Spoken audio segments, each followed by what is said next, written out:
আসসালামু আলাইকুম। সুপ্রিয় অষ্টম শ্রেণীর শিক্ষার্থী, আশা করছি তোমরা সবাই ভালো আছো। আজ আমি তোমাদের বাংলাদেশ ও বিশ্ব পরিচয় প্রথম অধ্যায়ের গুরুত্বপূর্ণ বহু নির্বাচনী প্রশ্ন এবং উত্তর নিয়ে আলোচনা করব। দেখো, গত দুটি পর্বে আমরা 130টি বহু নির্বাচনী প্রশ্ন এবং উত্তর নিয়ে আলোচনা করেছি। আজ আমরা এখান থেকে শুরু করব। নবাব সিরাজউদ্দৌলার পরাজয়ের পর কে বাংলার নবাব হন? সঠিক উত্তর মীর জাফর। লর্ড ক্লাইভ কে ছিলেন? ইংরেজ সেনাপতি।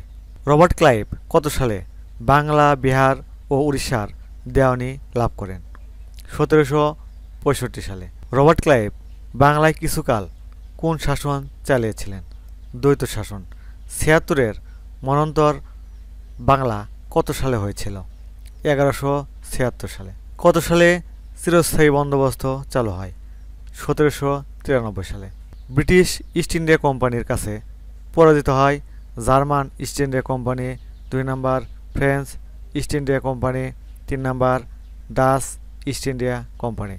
নিচের কোনটি সঠিক? সঠিক উত্তর গ 2 এবং 3।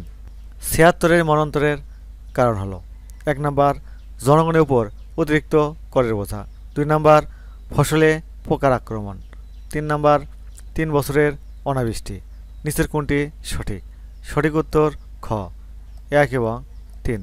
সিপাহী বিদ্রোহে সমর্থন জানিয়েছিলেন ঝাঁসির রানী লক্ষ্মীবাঈ, মহারাষ্ট্রের তাতিয়া টোপি, দিল্লির বাদশাহ বাহাদুর শাহ জাফর। নিচের কোনটি সঠিক? সঠিক উত্তর ঘ 3টি সঠিক। সিপাহী বিদ্রোহে সিপাহীরা যেসব কারণে পরাজিত হয়েছিল: 1 নম্বর ইংরেজদের চতুরতা, 2 নম্বর প্রাসাদ ষড়যন্ত্র, 3 নম্বর ইংরেজদের উন্নত অস্ত্র। সঠিক উত্তর খ 1 এবং 3, দুটি সঠিক। তারপর নিচের অনুচ্ছেদটি পড়ে 141 ও 142 নং প্রশ্নের উত্তর দাও। নাহিয়ান এবার পিএসসি পরীক্ষা দেবে। তার মায়ের ইচ্ছা তাকে একটি নাম করে স্কুলে ভর্তি করাবে। নাহিয়ানের মা নাহিয়ানের বাবাকে এই ব্যাপারে বললেন। নাহিয়ানের বাবা বললেন, দেখো, সংসারে আয় রোজগারের দিকটা আমি সামলাই, আর তুমি বাচ্চাদের পড়াশোনার দিকটা দেখবে। এই ব্যাপারে মা হিসেবে তোমার সিদ্ধান্তই চূড়ান্ত সিদ্ধান্ত। নাহিয়ানের বাসায় যে বিষয়টি পরিলক্ষিত হয়েছে তাকে কি বলা যাবে? দ্বৈত শাসন।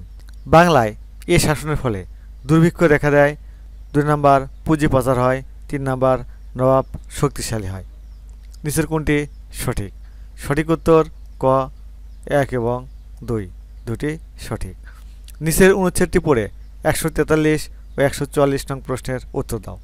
ইতিহাস প্রবন্ধ থেকে হামিম জানতে পারে ইংরেজ শাসনের প্রথম পর্ব ছিল ইংরেজ বণিকদের স্বার্থ সংশ্লিষ্ট।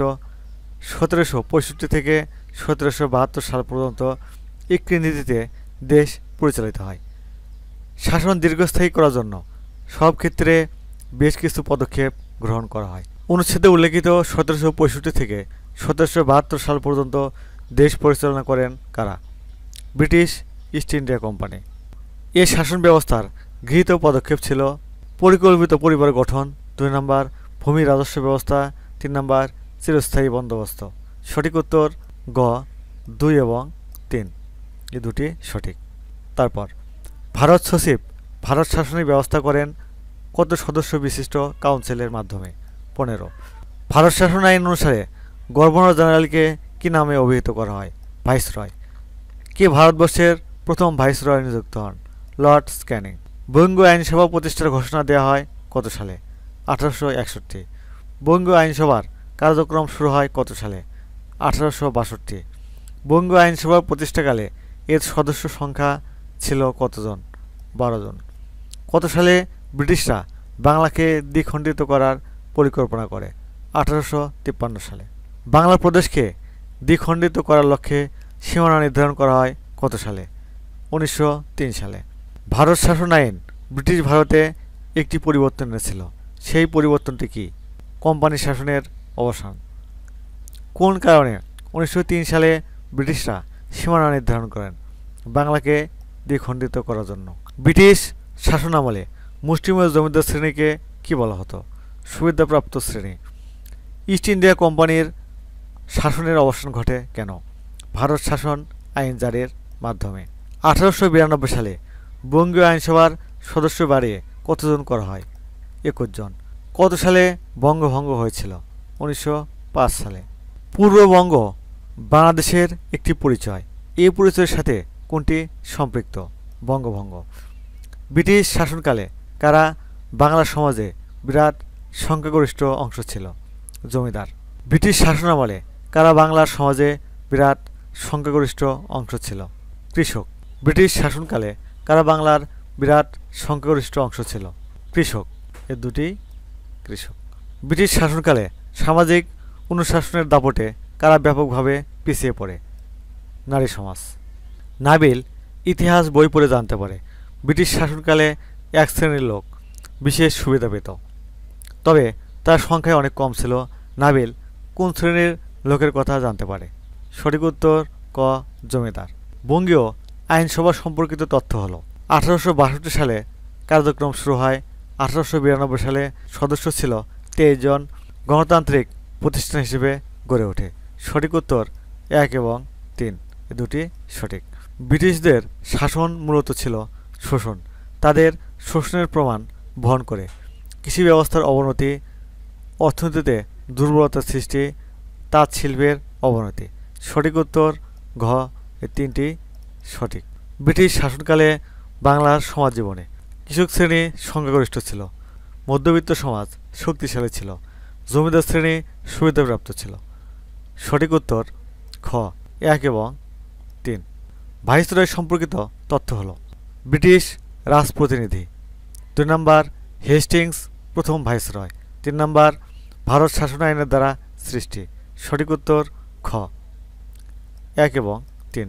নিচের অনুচ্ছেদটি পড়ে 168 ও 169 নং প্রশ্নের উত্তর দাও।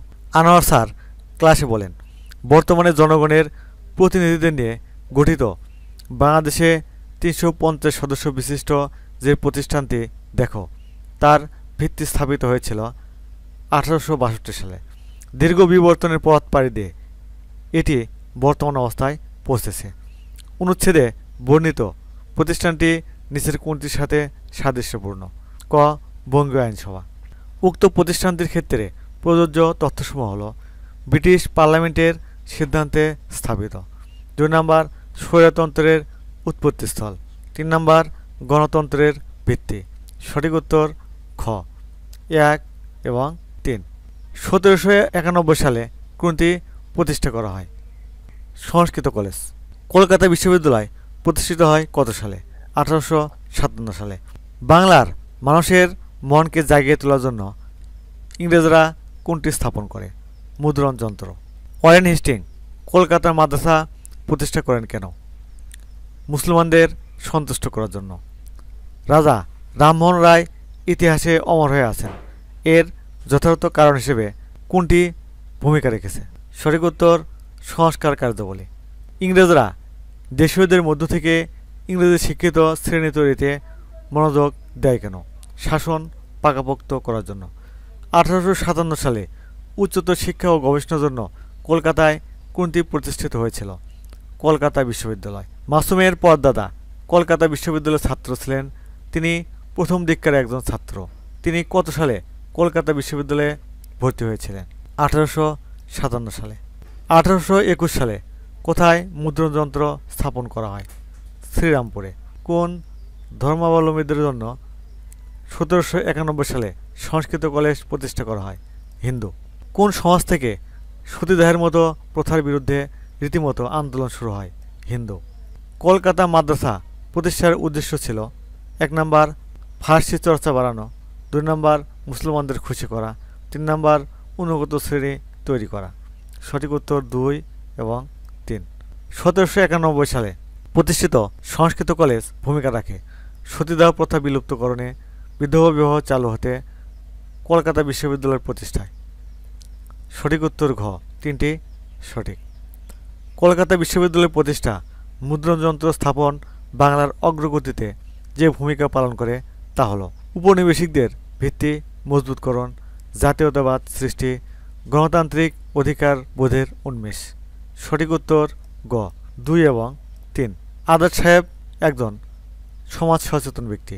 তিনি নাগরিক অধিকার, সচেতনতা, পরিবেশ দূষণ রোধ, হত্যা, ছিনতাই ইত্যাদি বিষয় সম্পর্কিত আন্দোলনে জড়িত।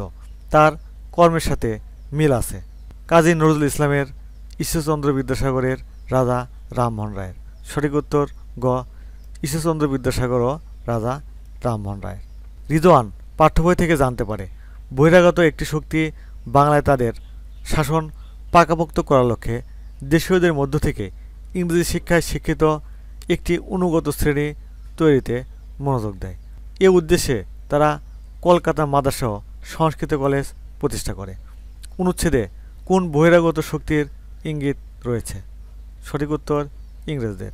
উক্ত বহিরাগত শক্তি ১ নম্বর বাংলা থেকে ধন সম্পদ নিজ দেশে নিয়ে যায়, ২ নম্বর বাংলার জনগণকে শোষণ করে, ৩ নম্বর ১৯৭১ সাল পর্যন্ত বাংলা শাসন করে। সঠিক উত্তর ক ১ এবং ২। সুপ্রশিক্ষার্থী, আজ তাহলে এখানে শেষ করছি।